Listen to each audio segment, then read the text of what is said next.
দর্শক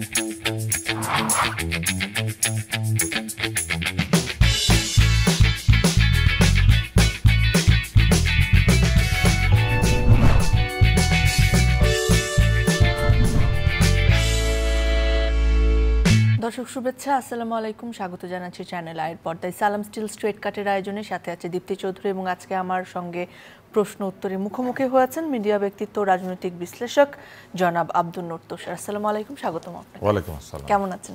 ভালো। সরাসরি প্রশ্নে চলে যাই, প্রশ্নের মাধ্যমে আপনার সঙ্গে আমাদের কথা হবে। বাংলাদেশের বর্তমান রাজনৈতিক পরিস্থিতিকে আপনি রাজনৈতিক সংকট বলবেন কিনা এটা একটা প্রশ্ন, এবং সংকট যদি বলেন তাহলে সংকটটাকে আপনি আসলে কিভাবে দেখছেন, কোন জায়গায় সংকট আছে?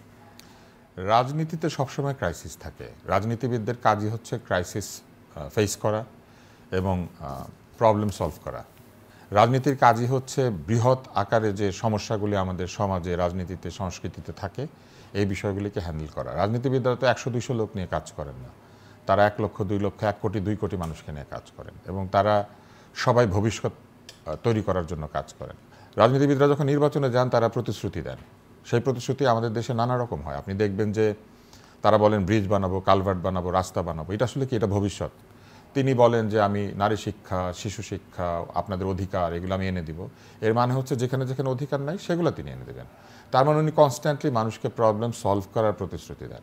ফলে ক্রাইসিস কোনো সমস্যা না, সমস্যা হচ্ছে ক্রাইসিস নিরসনে আমরা কি সবাই একসঙ্গে কাজ করছে কিনা। এবং বাংলাদেশে এখন যে সমস্যাটি দেখা দিয়েছে সেটি হচ্ছে যে এই ক্রাইসিস নিরসনে যে ধরনের ভূমিকা সকলের থাকা উচিত ছিল, অনেকেই মনে করছেন যে সেই ভূমিকাটা আসলে ততখানি প্রোঅ্যাক্টিভলি দেখা যাচ্ছে না। সেটা কাদের পক্ষ থেকে? সরকার, এটা সকলের পক্ষ থেকে, এটা সকলের পক্ষ থেকে। কেননা স্বৈরাচারের পতনজনিত যে শূন্যতা, সেই শূন্যতা ভরে দেওয়ার জন্য প্রক্রিয়া হচ্ছে নির্বাচন। কিন্তু এই নির্বাচন কিভাবে হবে, কেন হবে, কারা অংশ নেবে, কোন প্রক্রিয়া হবে, পিআর হবে নাকি হবে না, এই সব কিছু নিয়ে যে এত জটিলতার কারণ হচ্ছে সকলেই আগামীর ক্ষমতার অংশীদার হতে চায়। ফলে এই যে ক্ষমতার অংশীদার হওয়ার চেষ্টা, আমি মনে করি যে এটা ভুল। ক্ষমতা রাজনীতিবিদের জন্য প্রয়োজনীয় না। রাজনীতিবিদের জন্য প্রয়োজনীয় হচ্ছে জনগণের ভালোবাসা। জনগণের ভালোবাসা যদি সে অর্জন করে, ক্ষমতা তার কাছে স্বয়ংক্রিয়ভাবে আসে, কারণ জনগণ তাকে তখন ভোট দিতে শুরু করে। এবং শুধু ভোট দিয়ে জিতলেই যে আপনি মানুষের ভালো করতে পারবেন সেটা নয়। যদি একটি রাজনৈতিক দল কোনোদিন ক্ষমতায় নাও যায়, কিন্তু সে সঠিক কথাগুলি বলে, চাপ তৈরি করে সরকারে যারা আছেন বা ক্ষমতায় যারা আছেন তাদের উপরে, তাহলে সরকার এবং অন্যান্য পক্ষ ওই ভালো কাজগুলি করতে বাধ্য হয়। ভাসানী জীবনে কোনোদিন ক্ষমতায় জানিত নাই, আমরা কি ভাসানীকে শ্রদ্ধা করি না? তো বিষয়টা এরকম, রাজনীতিবিদের ক্ষমতায় যেতেই হবে এমন কোনো কথা নাই। ফলে সত্যিকারের রাজনীতিতে কি ভূমিকম্প সহনীয় মোস্ট ডিউরেবল দেশের প্রথম Thermex rod Salam steel. Salam steel বোঝে durability. Salam steel most durable still. হয় একে অন্যের প্রতি শ্রদ্ধাবোধ থাকে, একে অন্যের সঙ্গে একসঙ্গে বসে সমস্যা সমাধানের চেষ্টা করে। এই বদলটা কিভাবে আসতে পারে? এই বদলটা আসতে পারে শুধুমাত্র যদি বাংলাদেশে অনেকগুলি নির্বাচন হয় একটার পর একটা, এবং মানুষ যদি টের পায় যে তাদের মতামতেই সরকার বদলায়, এবং মানুষ যদি টের পায় যে তাদের ভালোবাসার লোকেরাই দেশ চালায়, তাহলে যেটি ঘটবে, রাজনীতিবিদ তখন বাধ্য হবেন মানুষের সমর্থন, মানুষের ভালোবাসা, মানুষের অ্যাপ্রুভাল নিতে। আপনি যদি দেখেন যে একটা ফুটবল খেলার মাঠে সবাই একে অন্যকে লাথি দেয়, বলটাতে লাথি দেয় না, আপনি ধরে নেবেন যে এইভাবেই ফুটবল খেলে। এবং এইটাই ঘটেছে বাংলাদেশে, যার জন্য এই মুহূর্তে যে সংকট, এই সংকটের বড় কারণ হচ্ছে কেউই হাম্বল না, কেউই কিন্তু এই সংকটে তো আপনাদের জেনারেশনের মানুষই বেশি। না, আমাদের জেনারেশনের মানুষ বলে এটা হয় নাই। কিন্তু আপনার এখানে একটা বড় ঝামেলা আছে। আপনি যখন আন্দোলনের কৃতিত্ব দাবি করছেন তখন আপনি বলছেন কৃতিত্ব আপনাদের, জেনজির, কিন্তু প্রবলেমের জন্য আপনি দায়ী করছেন বড়দেরকে। আপনি বড়দেরকে কাজের স্বাধীনতা দিয়ে দেন, দেখেন তারপরে তারা ভুল করে না ঠিক করে। বড়রা কাজের স্বাধীনতায় নাই, কারণ তারা সারাক্ষণ ছোটদের কাছ থেকে অ্যাপ্রুভাল খুঁজছে, আর ছোটরা ঠিক কাজটা করছে না কারণ তাদের অভিজ্ঞতা নাই।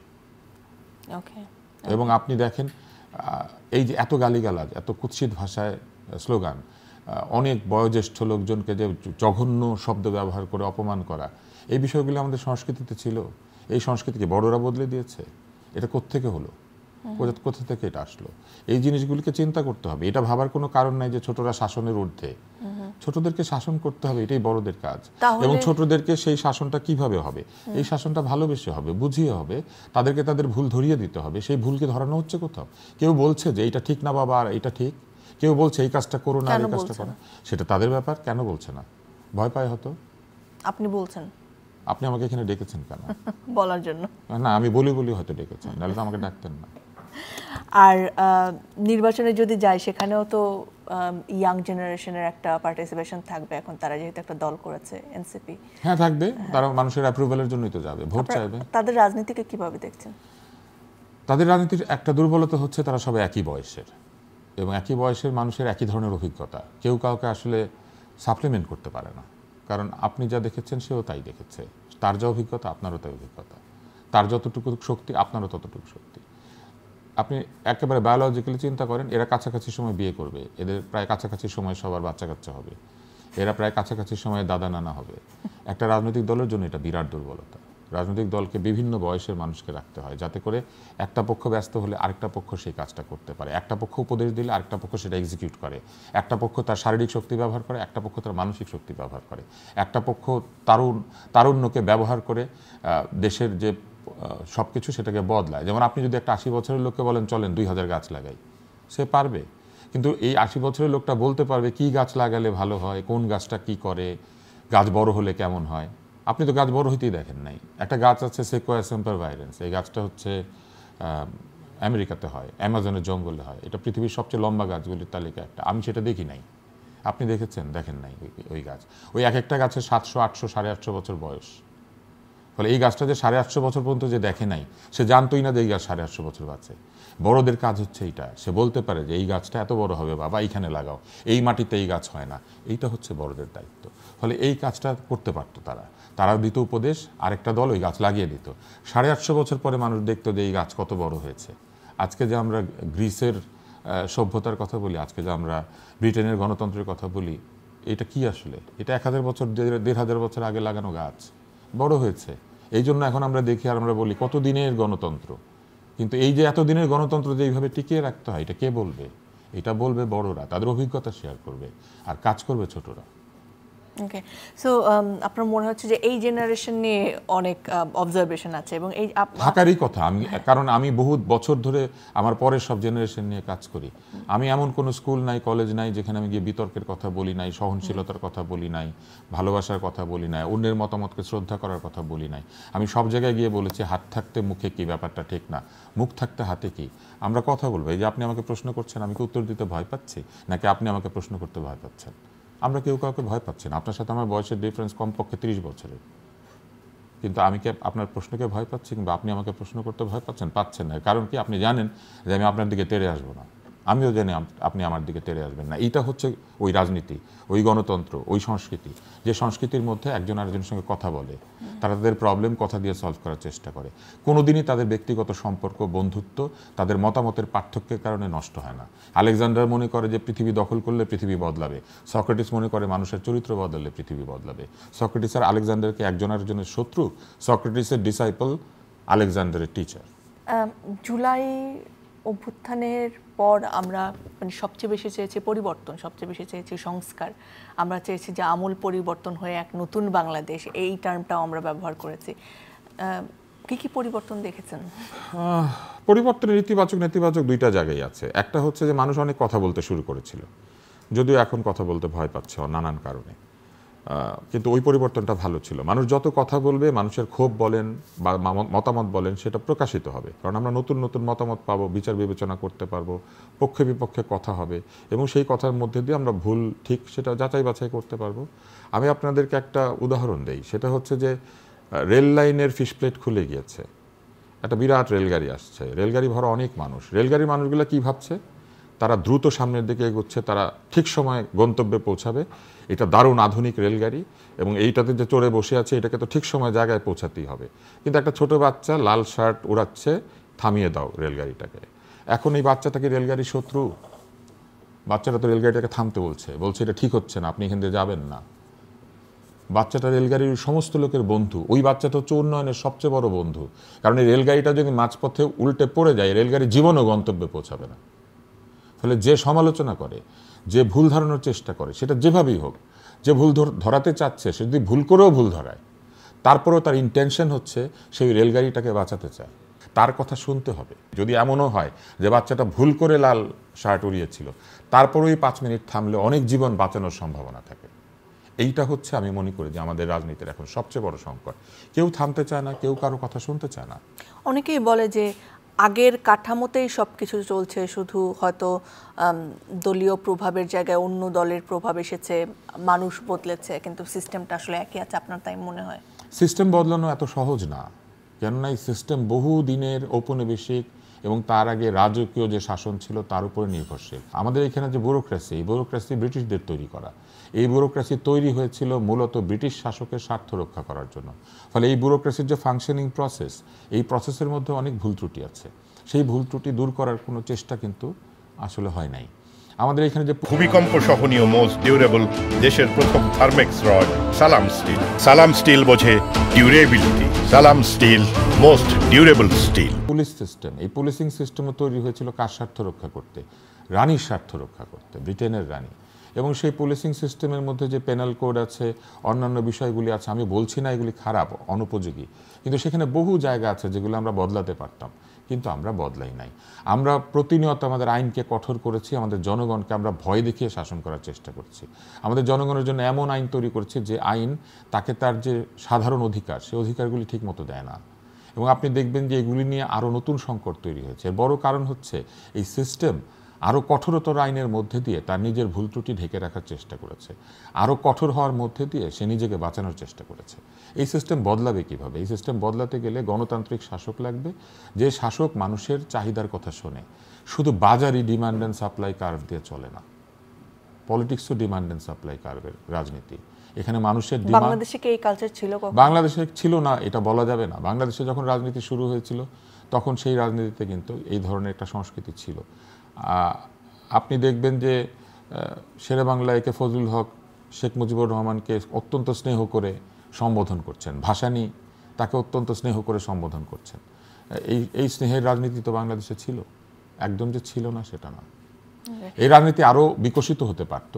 সেই বিকশিত না হওয়ার একটা বড় কারণ হচ্ছে আমাদের এখানে গণতন্ত্র পরিপূর্ণভাবে ওই যে রেলগাড়িটার মতো চলতে পারে নাই, এবং ওইটাকে কেউ সতর্কও করে নাই যেটা লাইনচ্যুত হবে, এই জন্য বারবার লাইনচ্যুত হয়েছে। ওকে, সো অনেকেই বলেন যে এই অভ্যুত্থানের পরে অন্যতম লাভবানদের একটি শক্তি হচ্ছে ডানপন্থী রাজনীতি যারা করেন তারা, এবং নানা ধরনের যে মৌলবাদী মব হয় সেটার জন্য তারা এদেরকে দায়ী করতে চান। যেমন আমি যদি বলি, রাজবাড়ির নুরাল পাগলার কবর থেকে তুলে তাদেরকে পুড়িয়ে দেওয়া কিংবা মাজার ভাঙা, এই ধরনের ঘটনার জন্য তারা মনে করেন যে ডানপন্থী শক্তি এখন পাওয়ারফুল একটা জায়গায় আছে এবং অন্য যে কোনো সময় থেকে তারা রাজনৈতিকভাবে এখন বেশি স্বাচ্ছন্দ্যে আছে। সো আপনি আসলে কি মনে করেন যে বাংলাদেশের ডানপন্থী রাজনীতির ভবিষ্যৎ আসলে কি? এইটা এত সহজে মন্তব্য করার মতো বিষয় না। তবে যে উত্থান আপনারা দেখতে পাচ্ছেন এটা মূলত ডানপন্থী শক্তির উত্থান না, এটা হচ্ছে অ্যানার্কিস্টদের বা যারা অরাজকতা চান তাদের উত্থান। ডানপন্থা তো অরাজকতা চায় না, বামপন্থা অরাজকতা চায় না, যারা সেন্ট্রিস্ট তারাও অরাজকতা চায় না। ডানপন্থা, বামপন্থা এবং সেন্ট্রিস্টদের মধ্যে কিন্তু এমন ব্যাপার নাই যে একটা পক্ষে অ্যানার্কিস্ট, কিন্তু একটা বিরাট অ্যানার্কিস্ট বা অরাজকতার পক্ষের মানুষ তৈরি হয়েছে, তারা অরাজকতা করছেন। আপনি যে ঘটনাগুলির কথা বলছেন, এখানে কি হয়েছে? দেশের আইনকে অগ্রাহ্য করা হয়েছে। দেশের যে সাধারণ নিরাপত্তা, সাধারণ মানুষের জানমালের নিরাপত্তা, এই নিরাপত্তা বিধানের জায়গাটাকে অগ্রাহ্য করা হচ্ছে। এখানে মানুষের যে ব্যক্তি স্বাধীনতা, সেই স্বাধীনতাকে অগ্রাহ্য করা হচ্ছে। এখানে মানুষের ঘরের মধ্যে কথা বলার যে স্বাধীনতা, সেটাকে অগ্রাহ্য করা হচ্ছে। ফলে এইটা কিন্তু ডানপন্থার উত্থান না, এটা অরাজক পরিস্থিতি সৃষ্টি করার একটা চেষ্টা। যে পরিস্থিতিটা সৃষ্টি হলে গণতন্ত্র ক্ষতিগ্রস্ত হবে, বাধাগ্রস্ত হবে। আমার কাছে সবসময় মনে হয়েছে যে এইখানে ব্যর্থতা যদিও নাও বলি, এটা এক ধরনের দুর্বলতা। আপনার প্রথম শপথই হচ্ছে আপনি জনগণের জানমালের নিরাপত্তা বিধান করবেন, এবং এই জনগণকে আপনি পক্ষপাতমূলকভাবে চিন্তা করতে পারবেন না। বাংলাদেশে যে জন্মগ্রহণ করেছে, এই ভূমিতে আছে, তার সুবিচার পাওয়ার অধিকার আছে এবং তার জানমালের নিরাপত্তা পাওয়ার অধিকার আছে। ফলে এই অধিকার আপনি যখন কাউকে দিবেন, তখন আপনি এই বিবেচনায় দিতে পারবেন না যে সে আপনার পক্ষে নাকি বিপক্ষে, সে কি করেছিল কিংবা করে নাই। ফলে এই জায়গাতে আমি মনে করি যে নিরাপত্তা বিধানের জায়গাটি এবং ইনসিকিউরিটি তৈরি হওয়ার যে প্রক্রিয়াটি, আমি মনে করি এটা কর্তৃপক্ষের দুর্বলতা। তাহলে এখান থেকে আমি প্রশ্ন আসতে চাই যে ডক্টর মোহাম্মদ ইউনূসের নেতৃত্বাধীন অন্তর্বর্তীকালীন সরকারের কার্যক্রমকে আপনি কিভাবে মূল্যায়ন করবেন? তারা কতটা জনগণের আস্থা অর্জন করতে পেরেছে? আমি ডক্টর মোহাম্মদ ইউনূসের একজন অ্যাডমায়ারার এবং একজন সমালোচক, দুইটাই আমি। কেন? কারণ আমি মনে করি যে এই ধরনের মানুষের জীবনই তো আমাদের জানা দরকার। এত সফল মানুষ, নোবেল পুরস্কার পেয়েছেন, ক্ষুদ্র ঋণের মতো একটি কনসেপ্ট পৃথিবীতে চালু করেছেন। ভালো মন্দ প্রচার পরে হবে, এটা বিবেচনা। এবং তার জীবনে প্রচুর সাফল্য আছে, যে সাফল্যগুলি তার ব্যক্তিগত সাফল্য এবং তার ব্যক্তিগত চিন্তাভাবনার সাফল্য। এবং একটা সফল মানুষের এই সফলতাকে মানুষ সবসময় মনে করে যে যদি অন্যের কাজে লাগে তাহলে তো দারুণ, তাই না? ফলে এখন যে পরিস্থিতিটা বিরাজ করছে, এখানে কিন্তু ওনার কিছু অনেস্ট স্বীকারোক্তি ছিল। আপনি দেখবেন যে উনি একাধিক সাক্ষাৎকারে বলেছেন যে রাষ্ট্র পরিচালনা তার কাজ না। আপনার নিশ্চয়ই মনে আছে উনি এরকম একটা সাক্ষাৎকার, একাধিক সাক্ষাৎকারে বলেছেন। উনি এটাও বলেছেন যে এই কাজগুলি করতে ওনার তেমন আগ্রহ নাই। উনি বরং বদলাতে চান মানুষের দারিদ্র্য, উনি বদলাতে চান বেকারত্ব, উনি বদলাতে চান পরিবেশ দূষণ, উনি বদলাতে চান মানুষের ব্যবসা করার পদ্ধতি। উনি সোশ্যাল বিজনেসের কথা বলেছেন, যেখানে ব্যবসায়ীরা লাভের চাইতে বেশি কতটা কন্ট্রিবিউট করবে এইটা নিয়ে চিন্তা করবে। যদিও এই চিন্তাটা অনেকে বলেন ইউটোপিয়ান, কিন্তু একটা চিন্তা তো, নতুন চিন্তা। সমস্যা হচ্ছে অধিকতর জ্ঞানী মানুষের চিন্তা বা কনসেপ্ট বোঝার জন্য তার নিচেও যারা থাকেন তার কাছাকাছি অথবা তার এই আদর্শ ধারণ করা কিংবা তার কথাগুলি বুঝতে পারার মতো দক্ষতা থাকতে হবে এবং নিঃস্বার্থ হইতে হবে। একাডেমিক লোকের নিচে যারা কাজ করেন তাদেরকে শুধু একাডেমিক হলেই হবে না, তাদেরকে ব্যক্তি স্বার্থ, দলীয় স্বার্থ, রাজনৈতিক স্বার্থ সব বিসর্জন দিতে হবে, কারো পক্ষে থাকা যাবে না। Because the goal is to take this nation to a different pedestal, যেই জায়গাতে গেলে মানুষ দেখবে যেটা সে আগে দেখে নাই। যেমন আপনি কি দারিদ্র্যমুক্ত বিশ্ব দেখেছেন? ডক্টর মোহাম্মদ ইউনূসকে দেখেছেন?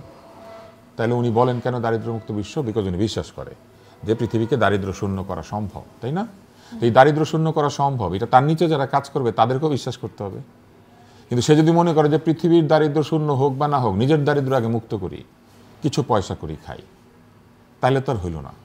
তো সিস্টেমকে আদৌ responding to the call of a great man, তো এই সিস্টেমকে যদি ওইভাবে পরিচালনা করা না যায় তাহলে তো রেজাল্ট প্রডিউস করবে না। এবং এইখানে রাষ্ট্রকে কোথাও কোথাও এই যে যারা অরাজক পরিস্থিতি তৈরি করতে চায় তাদেরকে নিবৃত্ত করতে হয় এবং অবশ্যই সাধারণ মানুষের পাশে দাঁড়াতে হয়। যে অরাজকতা করছে রাষ্ট্র বা সরকার যদি তাকে উৎসাহ দেয় আর যে অরাজকতার শিকার তাকে যদি বন্দি করে, তাহলে তো ঘটনাটা উল্টা হবে। তখন কি হবে? অরাজক পরিস্থিতি তৈরি করার পক্ষে যারা, তারা আরও লাইসেন্স পাবে। এবং এই ঘটনাগুলি ঘটছে কেন? কারণ এই অরাজক পরিস্থিতি এই ধরনের বিদ্বান ব্যক্তি কোনোদিন নিজের চিন্তায় কল্পনাও করতে পারেন নাই বলে আমার ধারণা। এবং এটা কি করে বন্ধ করতে হয়? যিনি এটা কল্পনা করতে পারেন না তিনি তো বন্ধ করার কথা চিন্তা করতে পারেন না। এবং আমার কাছে মনে হয়েছে যে এই জায়গাতে আমাদের যেটা করা উচিত ছিল আমরা সেটা করতে ব্যর্থ হয়েছি। আমাদের করা উচিত ছিল যে আমাদেরকে খুবই ভালোভাবে সত্যিকারের প্রেশার গ্রুপ তৈরি করে আমাদেরকে বলা উচিত ছিল যে কাজটা এটা এইভাবে করা উচিত, এইভাবে করা উচিত। হি কুড চুজ, উনি পছন্দ করতে পারতেন যে এইটা না অথবা এইটা না অথবা এইটা। এনসিপির মধ্যপন্থা নির্বাচনকে কিভাবে দেখছেন? এনসিপি, আমি বললাম না যে এনসিপি তো আসলে কোনো নির্দিষ্ট আদর্শে তৈরি হওয়া একটা দল না। এখানে ওরা তো বলে আমরা মধ্যম পন্থায় বিশ্বাসী। সেটা তাদেরকে প্রমাণ করতে হবে তাদের কাজের মধ্যে দিয়ে, কথার মধ্যে দিয়ে। তাদের নেতারা যখন বক্তৃতা দেন সেই বক্তৃতা থেকে আপনাকে বেছে নিতে হবে যে কার বক্তৃতা কেমন, কে মধ্যপথে কথা বলছেন, কে বলছেন না। আপনার কি মনে হয় যে there is a synergy in their speeches? আপনার কি মনে হয় তারা যখন বক্তৃতা দেন তাদের বক্তৃতাগুলি একটার সাথে আরেকটা খুবই তাদের আমি বলবো রিলেভেন্স আছে বা এক ধরনের সম্পর্ক থাকে? এক একজন নেতা এক একভাবে কথা বলেন, আপনি লক্ষ্য করলে দেখবেন ওইটাই হচ্ছে বয়সের কারণে। কেননা দে আর ইকুয়াল টু ইচ আদার, এবং এত equality in a political party does not let them have a chain of command. মুক্তিযুদ্ধ নিয়ে এই সময়ে যে বিতর্ক হয় নানা বিষয়ে, সেটাকে কিভাবে? এই বিতর্ক কি সাধারণ মানুষ করে? কারা করে? আপনি জানেন কারা করে?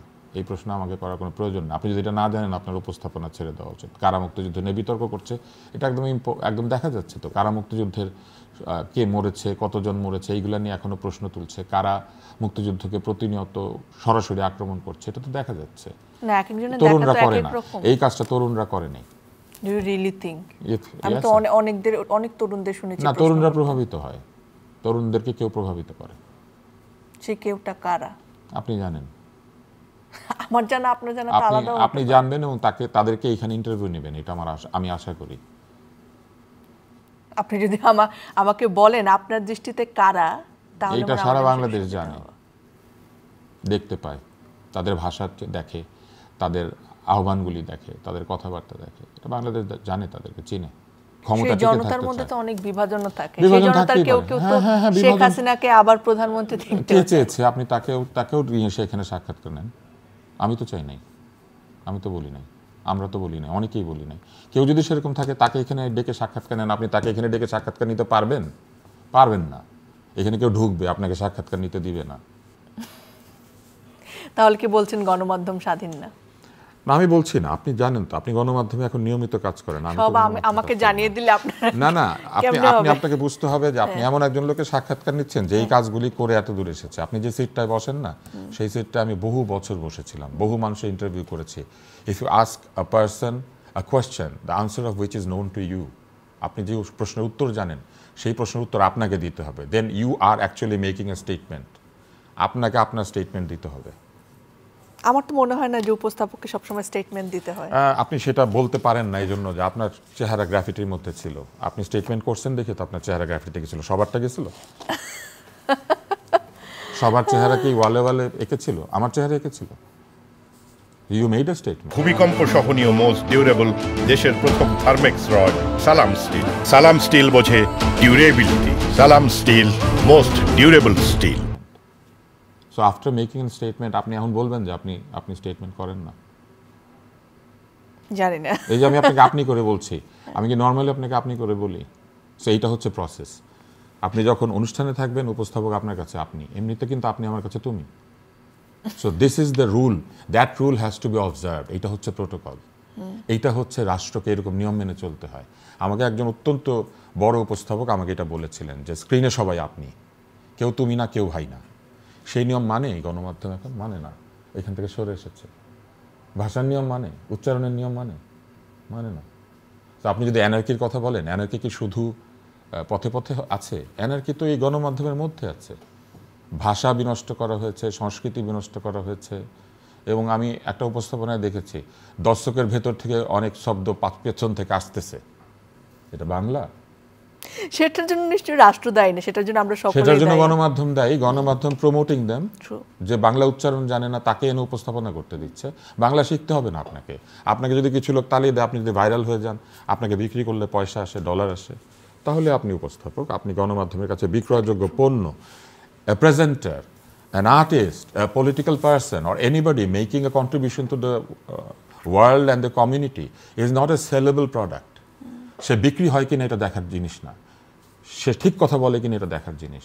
পৃথিবীর সবচেয়ে দামি বইটা কি সবচেয়ে বেশি বিক্রি হয় নাকি? মোটেও না। সেই বইটার মধ্যে দামি চিন্তা আছে। পৃথিবীতে সবচেয়ে বেশি যে বই বিক্রি হয় সেটা কি সকলে বোঝে দেখো এটা সবাই কিনে। কিন্তু যেটা বুঝতে কষ্ট হয়, মেধা লাগে, যেটা বুঝতে গেলে খানিকটা পড়াশোনা করে পড়তে হয়, সেই বইটা কম বিক্রি হয়। তাহলে সেই বইটা কি খারাপ? এই জায়গায় আমার আপনার কাছে একটা প্রশ্ন আছে, মানে কাদেরকে আমরা সাংবাদিক বলবো, কাদেরকে গণমাধ্যম কর্মী বলবো, এই জায়গায় কি আপনার মনে হয় না আমাদের একটা সেন্সরশিপ থাকা দরকার? ধরেন এখন একটা মানুষ একটা মোবাইল নিয়ে একটা বুম নিজে বানিয়ে কোথাও একটা গেল, তাদেরকে আমরা সাংবাদিক বলছি এবং বলছি যে সাংবাদিকরা এই ধরনের প্রশ্ন করে, খুবই খারাপ। মানে যে আসলে একজন মানুষের কাপড়ের দাম জিজ্ঞেস করছে তাকেও সাংবাদিক বলেই বলা হচ্ছে যে সাংবাদিকের মান কমে গেছে। তাদেরকে কি সাংবাদিক আমরা বলবো? আমি কি আপনাকে জিজ্ঞেস করতে পারি আপনার মাসিক আয় কত? না, ইউ ক্যান নট। পারি না। আপনি দেখবেন পুরো সোশ্যাল মিডিয়া এবং প্রচুর গণমাধ্যমে সরাসরি সাক্ষাৎকার প্রচারিত হয় যেখানে উপস্থাপক জিজ্ঞেস করে আপনি কত আয় করেন। আমি কত আয় করি এটা তো তার জানার দরকার নেই। আমি কিচ্ছু আয় করি না, আমি ফকির, আমি ভিখারি, তাই না? কিন্তু আমি সুন্দর গান গাই, আমি বাউল। আমি লিখেছি যে সব লোকে কয় লালনকে জাত সংসারে। আপনি জিজ্ঞেস করেছেন লালনের ইনকাম কত ছিল? তাহলে এই প্রশ্ন যে করা হয় এটাকে অসভ্যতা না? এই অসভ্যতাকে প্রমোট করা হচ্ছে। সেই যেখানেই অসভ্যতা প্রমোট করা হয় সেখানে এই ধরনের ঘটনা তো ঘটতেই থাকবে। যে সাংবাদিক না সে সাংবাদিক হয়ে উঠবে, কারণ তার একটা ডিভাইস আছে। Device doesn't make you who you are, whether you know how to use the device, that makes you who you are. এই কলমটা আমার হাতে থাকলে এক জিনিস, আপনার হাতে এক জিনিস, আরেকজনের হাতে আরেক জিনিস। একজন লোক আছে সে প্রতিদিন এই কলমটা সবচেয়ে বেশি ব্যবহার করে, সে রিসিট দেয়, টাকা কালেক্ট করে। এই কলমের ব্যবহার কি সেখানেই সার্থক যে রিসিট লিখছে, সাইন করছে 100 টাকা 100 টাকা 100 টাকা? এই কলম কি 100 টাকা লেখার জন্য তৈরি হয়েছিল? এই কলম যখন রবীন্দ্রনাথের হাতে থাকে, নজরুলের হাতে থাকে, তখন এটা কলম। অন্য সময় এটা জাস্ট একটা যন্ত্র, এটা দিয়ে দাগ দেওয়া যায়। So you have to decide কার হাতে আপনি ডিভাইস তুলে দিচ্ছেন। সবসময় আমরা মানে একটা প্রশ্নই করতে বেশি ভালোবাসি যে গণমাধ্যমের স্বাধীনতা রাষ্ট্র দিচ্ছে কিনা, কিন্তু তার বিপরীতে যে প্রশ্ন যে দায়িত্বশীল গণমাধ্যম আমরা আসলে কিভাবে হতে পারে। অগণতান্ত্রিক শাসন সবসময় গণতন্ত্রহীনতাকেই প্রমোট করে। অগণতান্ত্রিক শাসন কি করেছে? গণমাধ্যমকে প্রথমে নিয়ে এসেছে লাইসেন্সের আন্ডারে। আপনাকে পারমিশন নিতে হবে। কার কাছ থেকে নেবেন? ক্ষমতার কাছ থেকে। ক্ষমতা কাকে লাইসেন্স দিবে? যাকে ক্ষমতা ভালোবাসে, অথবা যে ক্ষমতাকে ভালোবাসে, যে প্রচুর পরিমাণে তেলের শিশি হাতে হাজির হয়, সেই রকম প্রশ্ন করে যে প্রশ্ন শুনলে ক্ষমতা বিগলিত হয়ে হাসতে হাসতে গড়াগড়ি খায়। তো সেই প্রশ্নগুলির ভিতর দিয়ে এই গণমাধ্যম তৈরি হয়েছে বছরের পর বছর, খুশি করার মধ্যে দিয়ে টিকে থেকেছে, খুশি করার মধ্যে দিয়ে। গণমাধ্যমকে ব্যবহার করে মালিকেরা ব্যবসা করার চেষ্টা করেছেন, অথবা তার ব্যবসার যে দুর্নীতি সেগুলোকে প্রোটেক্ট করার চেষ্টা করেছেন। ফলে এই গণমাধ্যম হয়ে গিয়েছে যার যার ব্যক্তিগত গাড়ির মতো, যার যার ব্যক্তিগত ডিভাইসের মতো, যার যার ব্যক্তিগত প্রতিষ্ঠানের মতো। গণমাধ্যমের প্রথম বিষয় হচ্ছে মালিকানা জারি হোক না কেন, গণমাধ্যম পরিচালিত হবে গণমাধ্যমের স্বীকৃত নীতিমালার মধ্যে দিয়ে। গণমাধ্যমের মালিকানা গণমাধ্যমের চরিত্র ঠিক করবে না, এবং গণমাধ্যম পরিচালিত হবে যারা গণমাধ্যম বোঝে তাদের হাতে। কিন্তু সেটা তো বাংলাদেশে হয় নাই। না হওয়ার ফলে যেটা হয়েছে, গণমাধ্যমের মতো আচরণ করে না। আপনি দেখবেন এই যতগুলি গণমাধ্যম আছে তার মধ্যে কিছু আছে মানুষ রেসপেক্ট করে, কারণ সেগুলো নিয়ম মেনে চলে, অন্তত চেষ্টা করে যতটুকু পারা যায়। কিছু আছে মানুষ জানে মালিক যেমন তেমন কথা বলবে, আর কিছু আছে জানে যে এখানে কিছু নাই, বাংলা সিনেমা। শেষ পর্যায়ে চলে এসেছে একেবারে। যদি বলি যে বর্তমানে দাঁড়িয়ে যদি ভবিষ্যৎ একটু দেখতে চান, কেমন বাংলাদেশ দেখছেন অদূর ভবিষ্যতে? আমি সবসময় বাংলাদেশ সুন্দর দেখি, কারণ আমার সবসময় মনে হয় যে মেঘ যতই কালো হোক রংধনু হবে এরপরে। অনেক অনেক ধন্যবাদ। এবং আমি যেটা দেখি যে প্রত্যেক মেঘই শেষ পর্যন্ত কোথাও না কোথাও বৃষ্টি হয়ে ঝরে। ফলে আমার জীবনে যে মেঘ অন্ধকার তৈরি করছে, এটা হয়তো ভবিষ্যতে কোথাও বৃষ্টি হবে। প্রবলেমটা হচ্ছে এটা যে বৃষ্টি, এটা আমরা বুঝবো, এই বৃষ্টির পানি আমরা কাজে লাগাতে পারবো, এটা খুব ইম্পর্টেন্ট। যে সমাজে বয়োজ্যেষ্ঠরা শ্রদ্ধা পায় না, যে সমাজে ছোটরা স্নেহ পায় না, যে সমাজে সমবয়সীরা বন্ধু হতে পারে না, যে সমাজে সত্য কথাকে প্রতিষ্ঠিত হওয়ার ক্ষেত্রে সকলে মিলে বাধা দেয়, যে মানুষ মনে করে, যে সমাজ মনে করে যে সত্য তার শত্রু, সেই সমাজ দীর্ঘ সময় ধরে অন্ধকারের মধ্যে থাকবে, এবং এই অন্ধকারটাকে আচ্ছন্ন করবে এই পরিমাণে যে সে অন্ধকারকে আলো ভাবতে শুরু করবে। সে মনে করবে এই অন্ধকারের গুহার জীবনই তার জীবন। যেমন বাদুড় অন্ধকারের মধ্যে উল্টো হয়ে ঝুলে থাকে, বাদুড় জানে না যে এর বাইরে কত বড় আলোকিত পৃথিবী আছে। ফলে এই বাদুড়ের জীবন, কুয়ার মধ্যে ব্যাঙের জীবন, এই জীবন যে জীবন সত্যকে ভয় পায়, এই জীবন যে সত্যবাদীকে আক্রান্ত করে, সেই জীবন থেকে যখন এই মানুষেরা বের হয়ে আসবেন, তারা যখন দেখতে পাবেন যে এই সমাজে আলো জ্বালানোর সুযোগ আছে, তখনই বাংলাদেশ বদলাতে শুরু করবে। আমি মনে করি না যে বদলের জায়গা বন্ধ, কিন্তু আমি মনে করি যে মেঘ আমাদের আকাশে আছে, এই মেঘের পরে যে রংধনু আছে, সেই রংধনুকে আনার জন্য আমাদের বৃষ্টি চাইতে হবে। এবং সেই বৃষ্টি হচ্ছে গণতন্ত্র, সেই বৃষ্টি হচ্ছে নির্বাচন, সেই বৃষ্টি হচ্ছে লাখে লাখে কোটিতে কোটিতে মানুষ গিয়ে নিজের ইচ্ছা মতো ভোট দিবে, যাকে ইচ্ছা তাকে দিবে, যে খুশি সে নির্বাচিত হবে, এবং তারা ভুল করবে ঠিক করবে, সেইটার ভেতর দিয়ে আমাদের বাংলাদেশ সুন্দর হবে। আমি গণতন্ত্রহীন বাংলাদেশ দেখতে চাই না। অনেক অনেক ধন্যবাদ আমাদের সময় দেওয়ার জন্য। ধন্যবাদ প্রিয় দর্শক, আপনারা যারা সঙ্গে ছিলেন। আমরাও আলোর কথা বলতে বলতে বিদায় নিতে চাই। আমরা চাই আলো আসুক মানুষের জীবনে, আলো আসুক আমাদের এগিয়ে চলার পথে, আর অন্ধকার সকলেই দূর হোক আমাদের ঐক্যবদ্ধতায়। দর্শক, আজকের মতো বিদায় নিচ্ছি। আবার দেখা হবে, আবার কথা হবে।